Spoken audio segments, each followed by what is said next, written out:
राजस्थान के सियासी जादूगर अशोक गहलोत एक बार फिर सड़क पर उतरने की तैयारी में। मौका है 12 मार्च का, वही तारीख जब बापू ने नमक कानून तोड़कर ब्रिटिश हुकूमत की मुश्किलें खड़ी कर दी थी। गहलोत ने सोशल मीडिया पर पोस्ट किया है कि वो जयपुर के शहीद स्मारक से गांधी वाटिका तक होने वाले मार्च में शामिल होंगे, लेकिन बात सिर्फ एक पैदल मार्च की नहीं है। गहलोत का ये पोस्ट और उनका ये गांधी प्रेम मौजूदा राजनीति के लिए एक बड़ा इशारा है। आखिर क्यों गहलोत बार बार लोकतंत्र के सामने चुनौती की बात कर रही है? क्या ये दांडी मार्च 2028 की किसी बड़ी पदयात्रा की रिहर्सल है? आज करेंगे गहलोत के इस गांधीवादी दांव का पूरा विश्लेषण। अशोक गहलोत ने अपने पोस्ट में बड़े ही सलीके से शब्दों का चुनाव किया है। उन्होंने लिखा है कि दांडी मार्च अन्याय और दमनकारी नीतियों के विरुद्ध दुनिया का सबसे बड़ा अहिंसक प्रतिरोध था। यहां अन्याय और दमन जैसे शब्दों का इस्तेमाल उन्होंने बिना किसी का नाम लिए केंद्र की मोदी सरकार और राजस्थान की भजनलाल सरकार पर तंज कसने के लिए किया है। रुकिए और जरा ध्यान से सुनिए। क्या आप हमारे इन खबरों से अपने व्यापार को भी बढ़ाना चाहते हैं? तो आप भी खबरों के दौरान इस तरह के एलिमेंट्स पर अपना विज्ञापन दे सकते हैं, या फिर ऐसे खबर के 1 मिनट बाद अपना पूरा विज्ञापन डलवाएं, जो कि 8 लाख से ज्यादा सब्सक्राइबर्स और फॉलोअर्स वाले द फैक्ट इंडिया चैनल्स और पेजेस से राजस्थान के कोने कोने में पहुंचेगा और इससे आपका व्यापार, ब्रांड सब कुछ बढ़ेगा। गहलोत का ये कहना कि आज देश में लोकतंत्र के समक्ष चुनौतियां हैं, साफ बताता है कि वो विपक्ष की उस लाइन को आगे बढ़ा रहे हैं जिसमें भाजपा पर संवैधानिक संस्थाओं को कमजोर करने का आरोप लगाया जाता है। यानी बापू का नाम है लेकिन निशाना सीधे सत्ता पक्ष पर है। अब समझिए कि गहलोत बार बार गांधी जी का जिक्र क्यों करते हैं।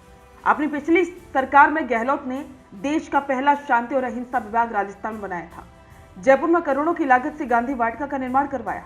गहलोत जानते हैं कि उनकी छवि एक सादा जीवन उच्च विचार वाले नेता की रही है। जब वो गांधी के मूल्यों की बात करते हैं तो वो खुद को एक ऐसे नेता के तौर पर पेश करते हैं जो आक्रामक राजनीति के बजाय नैतिक मूल्यों की बात करता है। 12 मार्च को सुबह 8:15 बजे जयपुर की सड़कों पर पैदल चलकर वो अपनी इसी गांधीवादी ब्रांडिंग को और मजबूत करना चाहती है। ये उन कार्यकर्ताओं को जोड़ने की कोशिश है जो फिलहाल हार के बाद थोड़े मायूस हैं। इस आयोजन की टाइमिंग भी बहुत दिलचस्प है। राजस्थान में भाजपा सरकार को आए 2 साल बीत चुके हैं और अब विपक्ष धीरे धीरे आक्रामक हो रहा है। गहलोत इस मार्च के जरिए ये जताना चाहते हैं कि भले ही वो मुख्यमंत्री ना हो, लेकिन जन आंदोलन का नेतृत्व आज भी वही कर रहे हैं।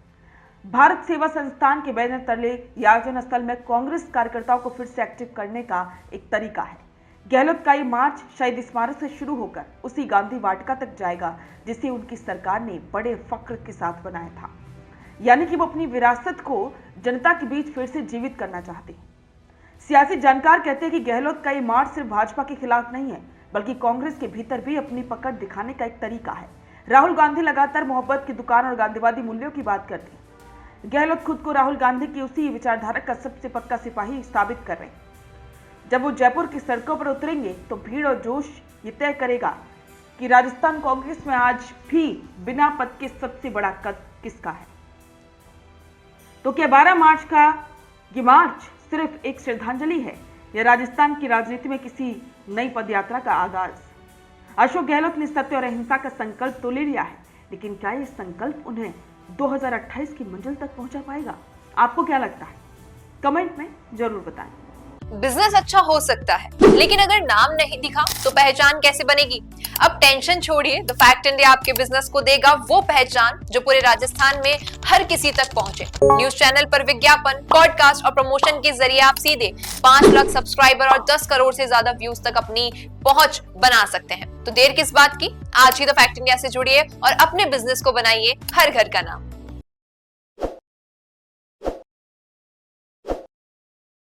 ताज़ा खबरों के लिए विजिट करें द फैक्ट इंडिया की वेबसाइट और डाउनलोड करें द फैक्ट इंडिया ऐप।